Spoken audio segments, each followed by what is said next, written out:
अच्छा छात्रों, आज तो हम फिर से भाषा ज्ञान इसमें से संधि दो वर्णों के मेल से उनके मूल रूप में जो परिवर्तन या विकार आ जाता है वह संधि कहलाता है। इस विषय जो जानकारी लेने के लिए सभी छात्रों को मेरे तरफ से स्वागत करता हूँ। लेकिन यहाँ पर संधि का डेफिनेशन क्या है या संधि का अर्थ क्या है वो समाप्त हो गई है, लेकिन संधि में कितना भेद है वो भी विषय समाप्त हुई है। संधि के भेद तीन है: स्वर संधि, व्यंजन संधि, विसर्ग संधि। लेकिन आज इस वीडियो में हम स्वर संधि का डेफिनेशन, स्वर संधि किससे कहलाते हैं, हम स्वर संधि का डेफिनेशन क्या है। स्वर संधि कहे तो दो स्वरों के मेल से कितना स्वर, दो स्वरों से मेल से। मेल का अर्थ क्या है? जोड़ना। कितना स्वर जोड़ना? दो स्वर। कितना स्वर? दो स्वर मेल से होने वाले परिवर्तन को स्वर संधि कहते हैं। वहां पर कितना स्वर रहता है? दो स्वर रहता है।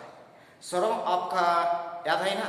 अ आ इ ऊ रू ए ऐ ओ जिस तरह यही स्वर है। कितना स्वर वहां पर जोड़ना चाहिए? दोन शब्द या दोन स्वर जोड़ होने के बाद एक परिवर्तन की रूप में नया शब्द आती है। वो नया शब्द को हम स्वर संधि कहा जा सकता है। स्वर संधि का अर्थ क्या है? दो स्वरों के मेल से। दो स्वर, कितना स्वर? दो स्वरों को मेल से होने वाले परिवर्तन को, वहां पर दो स्वर में जोड़ होने के बाद क्या हो सकता है? आगे जो वर्ण आते हैं वो वर्ण परिवर्तन हो सकता है।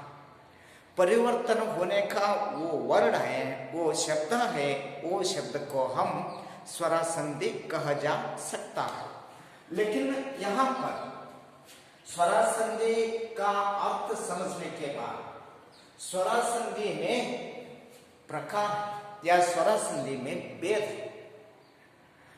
लेकिन यहाँ पर स्वर संधि का अर्थ क्या है?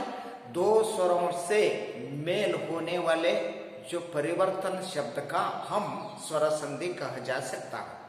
लेकिन इस तरह कहने के बाद वहां पर स्वर संधि में प्रकार है या स्वर संधि में भेद है। स्वर संधि में कितना भेद है? स्वर संधि में 5 भेद है। वहां पर कितना भेद है? 5 भेद है। लेकिन यहाँ पर पहला वर्ण है दीर्घ संधि, गुण संधि, वृद्धि संधि, यण संधि, अयादि संधि। यही 5 है। वो 5 संधियों स्वर संधि में आती है। स्वर संधि में कितना भेद है? 5 भेद है। पहला एक है दीर्घ संधि, सेकंड वन है गुण संधि, थर्ड वन है वृद्धि संधि, नंबर 4th वन है यण संधि, नंबर 5th वन है अयादि संधि। कितना प्रकार है यहाँ पर? 5। लेकिन इसमें से जो 5 भेद है यही स्वर संधि में आ जा सकता है। स्वर संधि का डेफिनेशन समाप्त हुआ। स्वर संधि में कितना प्रकार है? 5 प्रकार है या 5 भेद है। वो 5 भेद में से पहला वन है गुण संधि या वृद्धि संधि। दीर्घ संधि है ना? दीर्घ संधि पहला वन है दीर्घ संधि, सेकंड वन है गुण संधि, थर्ड वन है वृद्धि संधि, 4th वन है यण संधि, 5th वन है अयादि संधि। लेकिन इसमें से जो पहले दीर्घ संधि है, दीर्घ संधि का डेफिनेशन, दीर्घ संधि का अर्थ क्या है? किसी से शब्द को हम दीर्घ संधि कहने तो सही हो सकता है। दीर्घ संधि का अर्थ क्या है? दीर्घ संधि का डेफिनेशन क्या है? यह वर्ण दीर्घ संधि में आती है, वो कैसे पता चलाना? यह नियम क्या है? दीर्घ संधि कहे तो वहां पर एक नियम रहता है। वो नियम क्या है? स्वर संधि कहे तो वहां पर नियम है ना, दो स्वरों को मेल से, इस तरह जो नियम है। लेकिन यहाँ पर दीर्घ संधि कहने के लिए क्या वहां पर डेफिनेशन आती है, नियम क्या है? जब दो स्वर्ण स्वर मिलकर, वहां पर स्ववर्ण एक ही वर्ण, वहां पर क्या होना चाहिए? एक ही वर्ण में रहने का वहां पर पद या अक्षर रहना ही जरूरी है। यहां पर कहे तो समय अभाव, समयाभाव, आ, यही एक वर्ण है। ई, उ, ये, ओ, यही वर्ण है ना? यस, एक ही वर्ण आ, याद में रखिए छात्र। यहां क्या डेफिनेशन है? जब दो सवर्ण स्वर मिलकर, कैसे वर्ण? सवर्ण, स कहे तो अ का आगे क्या है? आ है, आ सवर्ण है, और स्वर मिलकर उसी वर्ण का दीर्घ स्वर बनता है। लेकिन अ होकर क्या हो सकता है? आ हो सकता है। ई होकर ई हो सकता है। उ प्लस उ होकर ऊ बन जाता है। यहां पर है ना, यही स्वर्णाक्षर, ये स्वर्णाक्षर मिलकर उसी वर्ण का दीर्घ स्वर, उसी वर्ण का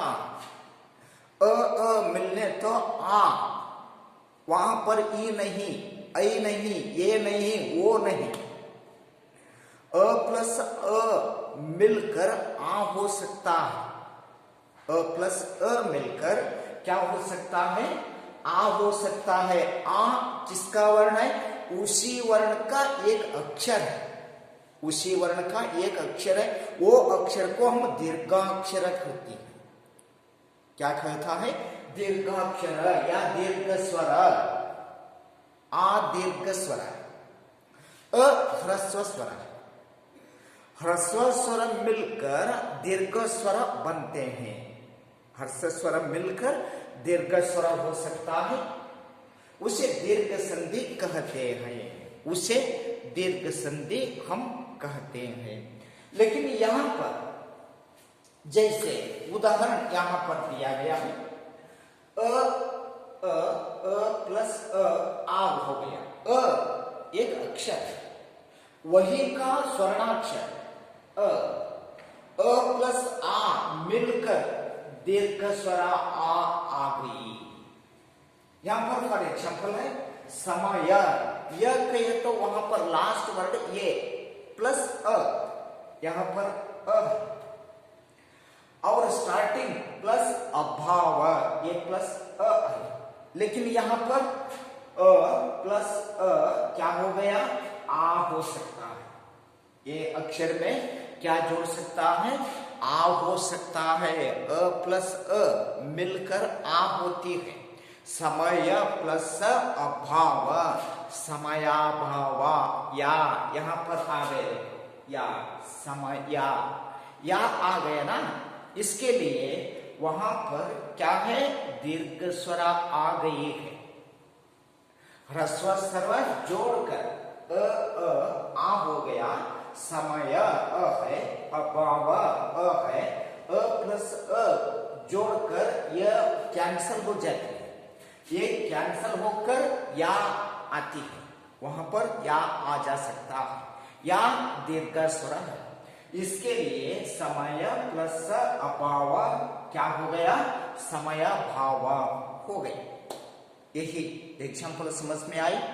और नेक्स्ट वन, अ प्लस आ ही हो सकता है। अ प्लस आ, क्या एक ये उदाहरण दिया, अ प्लस आ, लेकिन हिमा प्लस आलय, मृग प्लस मृगालय, वाचन प्लस आलय, देव प्लस आलय आ गए। जिस तरह अ प्लस आ हो गया तो बी इक्वल टू वहां पर आ ही हो सकता है, चेंज नहीं। केवल अ प्लस आ हो सकता है। यही नियम के साथ ही आगे चलकर अ प्लस आ इक्वल टू आ ही, अ प्लस क्या है, अ प्लस आ ही मिलकर आ होती है। यहां पर एक उदाहरण है, हिमा एक वर्ड है। हिमा कहे तो लास्ट वर्ड, देखिए छात्रों लास्ट वर्ड क्या है, म है। लास्ट वर्ड क्या है वहां पर, म है। नेक्स्ट क्या है, आ। स्टार्टिंग वर्ड क्या है, आ है। ये लास्ट वर्ड अ है, यहाँ स्टार्टिंग वर्ड आ है। अ प्लस आ मिलकर क्या हुआ, आ होती है। हिमा कहे तो मां हो सकता है, वही पद हिमा ल य क्या हो सकता है पद, वो हिमालय हो सकता है। Yes, second one complete. Number third, आ प्लस अ वही वर्ण है, अ प्लस आ प्लस आ चेंज न होती है। अ प्लस आ प्लस आ। यस, आ प्लस आ यथार्थ प्लस अर्थ यथार्थ। यस, यहां पर भावार्थ शब्द आते हैं ना, भावार्थ, भावा प्लस अर्थ, वहां पर वा, भावा, वा कहे तो आती, भाव कहे तो क्या है वह पद, अक्षर आ। यहां पर दिया है यथा, यथ त नहीं, था, त वहां पर नहीं है, वहां पर क्या है, ता। ता प्लस अ, स्टार्टिंग वर्ड अ, ये पद ता है, स्टार्टिंग वर्ड अ है। ता आ प्लस अ यथार्थ, यथार्थ कौन सा संधि, यहां पर दीर्घ संधि है। और आ प्लस आ वही वर्णाक्षर है, आ प्लस आ इक्वल टू ही आ प्लस आ प्लस आ प्लस आ प्लस आ ही आती है। लेकिन यहां पर विद्या प्लस आलय, विद्या प्लस आलय, विद्यालय, देखिए विद्या या है, लास्ट वर्ड क्या है, या कहिए तो आ, ये पर स्टार्टिंग क्या है, आ प्लस आ में होती है या जोड़ती है। आ प्लस आ होकर क्या हो गया, आ, इसके लिए विद्यालय हो गया। और इसी तरह आ यही स्वर्णाक्षर जोड़ने के बाद हम नेक्स्ट क्या करेंगे, ई प्लस ई का अर्थ क्या है, यही से ई प्लस ई क्या हो सकता है, उसके बारे में नेक्स्ट वीडियो के साथ हम विचार करेंगे। तब तक के लिए सभी छात्रों को मेरे तरफ से धन्यवाद।